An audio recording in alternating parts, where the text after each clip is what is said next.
Good afternoon, good afternoon, everyone.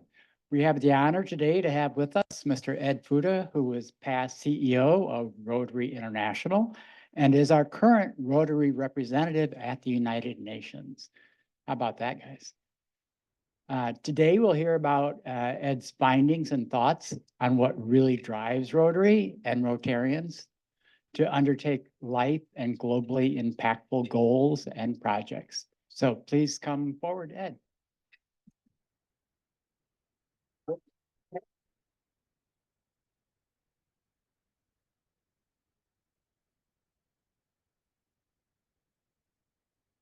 This way, I'll go there later.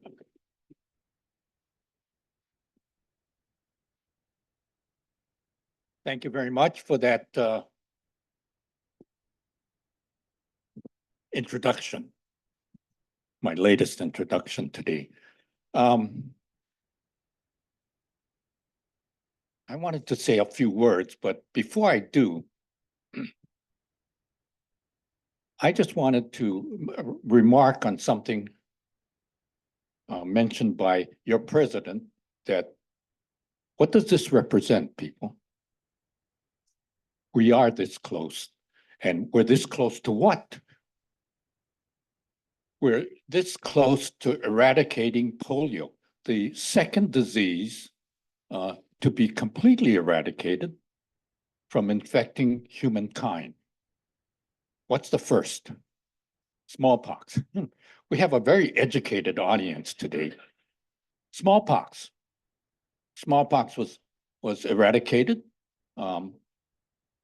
but the smallpox virus is maintained in government labs throughout the world because smallpox can be used strategically or tactically as a weapon of war. So, in case you want to release it to the enemies, they can be infected with smallpox and somewhat hinders their ability to wage war if enough people get sick. However, we have an arrangement with the World Health Organization and other scientific medical organizations around the world that after polio is declared eradicated, which means the cessation of the spread of the wild polio virus in the world, 7 years after that, the medical community, the scientific community will completely destroy and forever eliminate, hopefully, the virus from existing in the world. The reason for this is kind of backwards. And when we're thinking of peace, etc., the reason for this is because smallpox, of course, affects and cripples mainly children.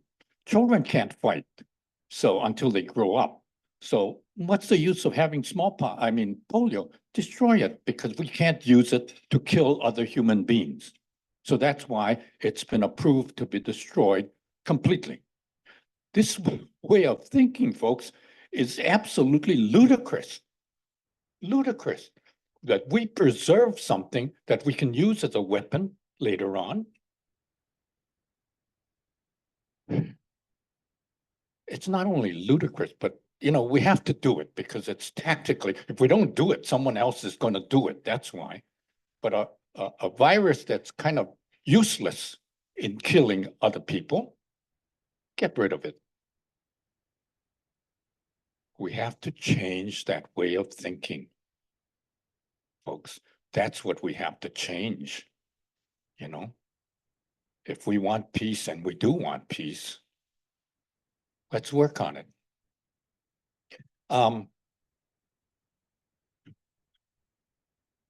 You're going to warn me about the time because there's no clocks in this room. Usually there's a clock in the back there, and you can refer to it as a speaker. Most speakers ignore those clocks, but some of us do. I parked in this garage right down here. It's about less than half a block away. How many people have ever parked in that garage? And you walk down the sidewalk to to this meeting room. You know, if you walk down the sidewalk, etched in the sidewalk or embossed in the sidewalk, you know, there's a little saying there.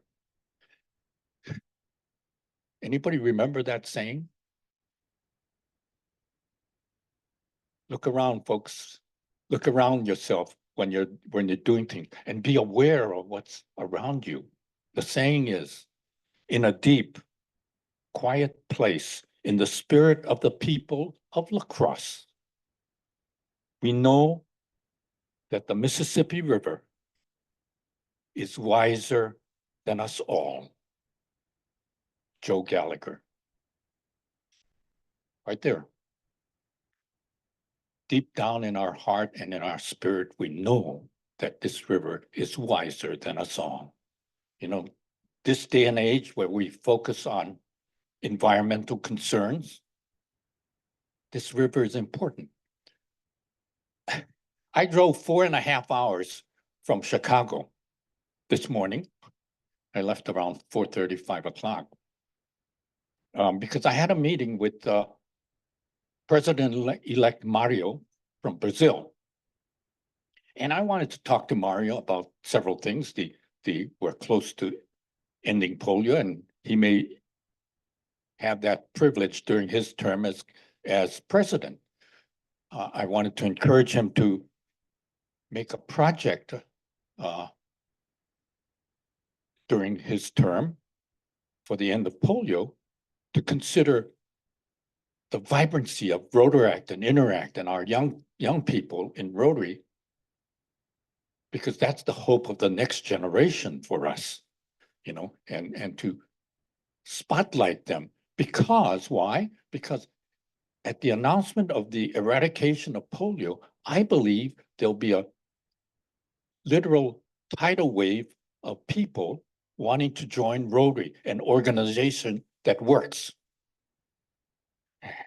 I also believe that in the few months after that, if we don't change our mentality in many clubs, not this club and not the Rotary Club of Madison, but if we don't change the culture of many of our Rotary clubs, 2 months after all its members start to inundate our clubs, they'll leave. They'll absolutely leave, because some of the clubs, I have to tell you, are absolutely boring. Absolutely boring. They would chase people away because the culture of those clubs are not dynamic like this club. The culture of those clubs are not growing and accepting and broad enough to encompass those kinds of members who want to be challenged in their professional and personal lives. So they're going to leave. So I told Mario that we better prepare the ground now by emphasizing or focusing on our younger people who are dynamic and exciting and want change and want positive change and want to be involved with the environment, et cetera, et cetera, et cetera, so that we can retain these people that come into our clubs because of our positive program of eliminating polio. We want to retain these members. So let's not lose that opportunity. I advocated to our president-elect. Also, environment. We had a People of Action, a young person who's now a Rotaractor in Sydney, Australia, who did a study and found that 11 rivers that empty into oceans account for 87% of the ocean pollution in the world. 11 rivers. One of the largest and most important rivers, this is not part of my speech, but I'm going to tell you anyway. One of the largest and most important rivers, of course, is the Amazon in Brazil. Now, he needs to have programs with Rotaractors again and Rotary clubs along that tremendous river, because that river has changed, like the Mississippi. By the way, Mississippi is not one of the 11 he studied, but in the annals, and you'll find this in the papal libraries in Rome, there is an entry, small and sometimes forgotten, of Columbus's notes when he approached the New World off of what is now Brazil. 27 miles out to sea, his men reported that you could dip a bucket into the ocean and drink fresh water. 27 miles, the mighty Amazon River has turned salt water into its fresh water because of its drainage of this immense area. They call it sweet water, but sweet water is the same thing as fresh water. Today, if you did that, you would absolutely poison yourself with the pollution because of the mining and et cetera. So you see what changes we've made through civilization. It's incredible. We need to start to reverse these trends. So like the Amazon, you have a mighty river here, and we have to be aware of it. It's a mighty livable living thing, and you need to take care of it. Otherwise, it will not produce the life that this river is meant to produce, as well as the Amazon and the rest of the rivers of the world. So we need to take care of those things. I was going to talk about, now this is getting into my talk. I was going to talk about switch gears. I often go on tangents, but once you get the mic, folks, you can go anywhere, you know. I was going to talk about who knows what this year's presidential theme is. Mr. President, what is it? The magic of Rotary.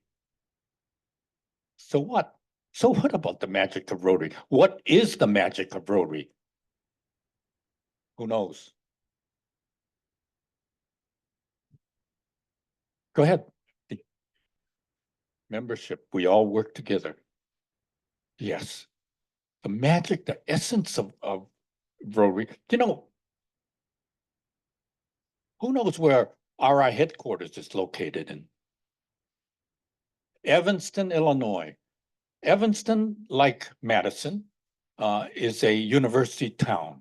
Northwestern University, one of the great universities in the nation, is in Evanston. So that gives it some energy and dynamism.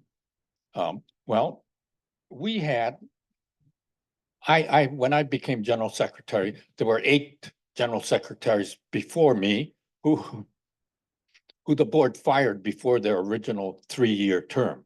So there was poor morale among the staff because, you know, if general secretaries can be let go like at that rate, where do the staff stand?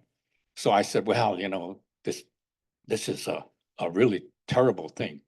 So I went to Northwestern, since we're the largest institutions in Evanston, and I asked them that I'd like a program that teaches the art of leadership for my staff. And so they did. They created a program. I didn't want the science of leadership, because the science of leadership, it's kind of like management. And management, you manage programs. Leadership, you lead people. And that's what I wanted the staff to learn. Actually, 6 years after that, Northwestern came to me and said, you know, we have a program, and we'd like, if it's copyrighted, we'd pay you for it. We'd like to have a program and courses called the Art of Leadership as one of our courses. I said, no, I didn't copyright it. You can steal it freely. So they did. And I noticed that they first started off as a correspondence course in Dubai, but it's still there. So you know what the art of leadership is? It's like the art of medicine. The art of medicine is like bedside manner. not the science of medicine. It's the art of medicine. And that goes a long way to helping the patient cure herself or himself. It's depending on how your doctor's bedside manner is, you know. So that's the art of medicine. The art of leadership is the same parallel, the same thing. It's how you care about people and how that's how you lead them. That is the art of leadership. Well, when the board heard how successful this program was, they asked Northwestern to come up with a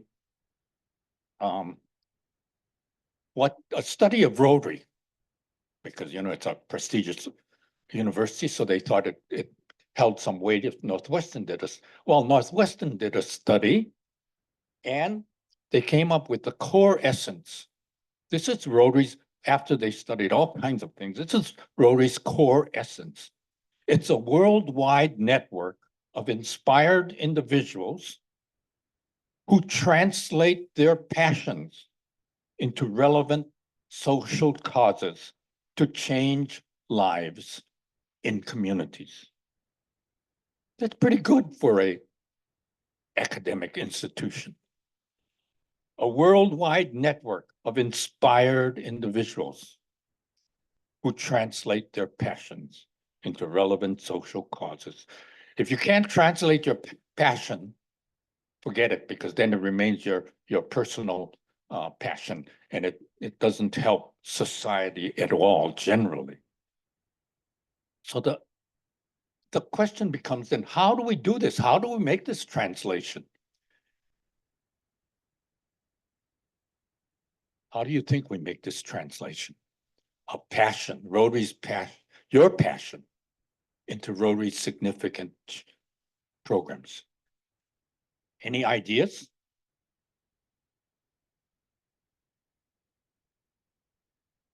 Talk to other people. Engage your clubs. Because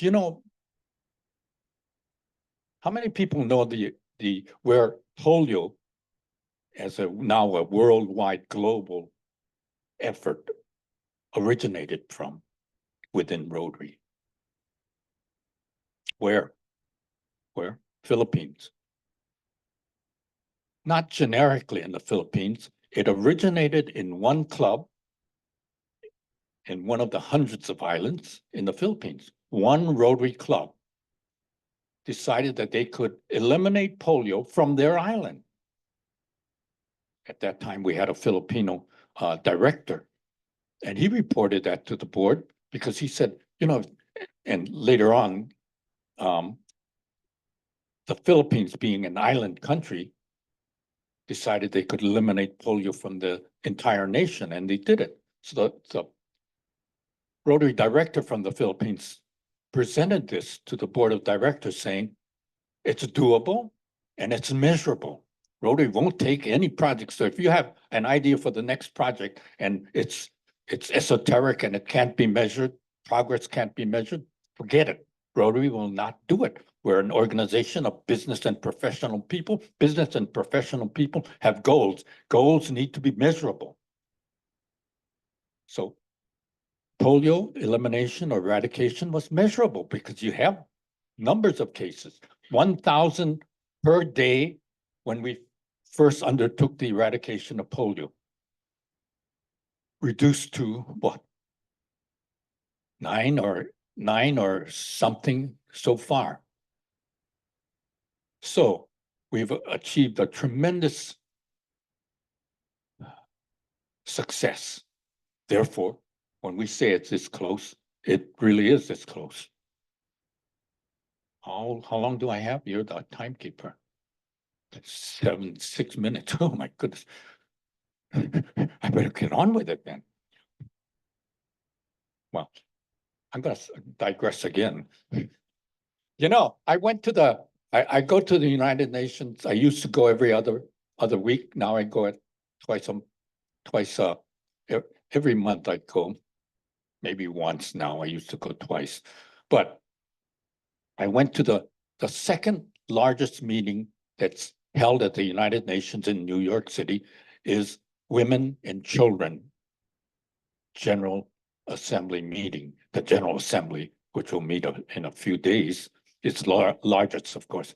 At this meeting, there were over 3,000 official representatives, women, representing women and children. And it was so crowded that in these meeting rooms, breakout meeting rooms, not as large as this room, not even a quarter of this room, each meeting room, there were long lines of people standing to get into the room. You sign up, of course, and the room got filled, but you could stand and wait for a space. They were standing outside, waiting to sit on the floor of the room so they could hear different presentations. Can you imagine standing in line to sit on the floor in between chairs like this, literally, to hear the presentation? This is how popular it was. Well, I was invited to a breakout meeting by the Bill and Melinda Gates Foundation that takes place in their offices there in New York City. And one of the presenters, a lady, gave a shocking statistics that by the year 2030, which is the designated completion year of the SDGs, the Sustainable Development Goals of the United Nations, which Rotary subscribes to, there will be 360 million girls ages 11 through 17. 360 million who will be illiterate, young girls, but who will be computer illiterate also. Why? Because they can't go to school. Why? Because they have to fetch water from wells sometimes 7 miles a day away. So, they carry water and they can't have access to computer education. What does this mean? Well, this day and age, folks, guess what? Society, civilization, and culture is communicated and learned digitally. It is mind-boggling to think that these people will not learn as their male counterparts about their own culture and civilization digitally because they can't. This is a vacuum that we will find difficult to fill later on. So when you say, our Rotary Club, like lots of Rotary clubs, all we do is we dig water wells. Folks, don't look at water wells. Look at freeing these young girls. If you dig a water well and they can just go next door, males in those cultures will not carry water. And please don't blame, other cultures, Islamic, et cetera, baloney. Because in Christianity, when Christ wanted to have his Last Supper, he said, go to Jerusalem and look for a man carrying a water jug. Why? Because it almost never happened. So that would be the signal that that's where you follow this guy and he'll show you to a room where I'll have my Last Supper. So it was, even then, males did not carry water. So this was an anomaly and would stand out. And his apostles would know, oh my goodness, this is the first time we've seen this. So it is not a religious thing that, all these girls are going to be denied culture. And it's not for nothing that Rotary clubs have well projects, because you can free these people up. Oh my goodness. You can free these people up and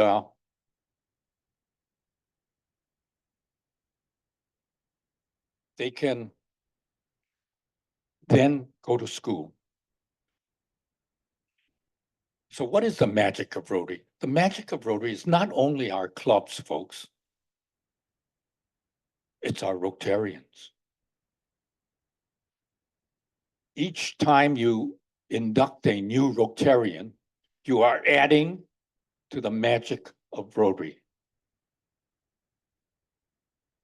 So that's the powerful impetus to invite members to join us, to invite members to become magical people within their society, within this culture. That's what you're doing, folks. You're not increasing necessarily number-wise the people that we are including in our club count. You are increasing the magic of Rotary to be able to translate the passions that we each hold to do good in the world. That's what you're doing. So think about not water wells, think about freeing girls to become digitally fluent. When you invite people to join us, don't think about increasing, filling this room up. Think about adding to the magic of our organization, Rotary. So that's what you are charged with. That's your responsibility. And, you know, folks, it's not a heavy responsibility. Ask past District Governor Dick there. He invited somebody. He invited his friends, his professional colleagues. We all have friends, hopefully. Raise your hand if you don't have any friends. I'm getting a hand raised from the president here, and it's not about he doesn't have friends. It's he wants me to finish. I'm going to finish. I had something else to say, but I'm going to finish and open it up to question and answers. But I'm going to still say one more thing. You know, I was going to play a song, but I'm not going to. I'm going to, you know, as I've told some of you before, I'm a Roman Catholic. What is the name of our central service in the Catholic Church? No, the name of the service that Catholics go to. The Mass. Do you know where that came from? Anybody? The Mass used to be said in Latin. And so the last phrase that the priest said in Latin is ite missa est. It's a command. It means go, you are sent. Or I translate it as get out of here, folks. Church doesn't happen in this building. The same thing with Rotary. Get out of here. Rotary doesn't happen in this meeting or in our district conferences or any place else. Rotary happens out there in the streets and the byways. Look on the sidewalk of your own town and you can read it. Rotary happens when you meet people and you invite them to become part of the magic. That's where Rotary happens. So get out of here, folks. God bless you. Thank you.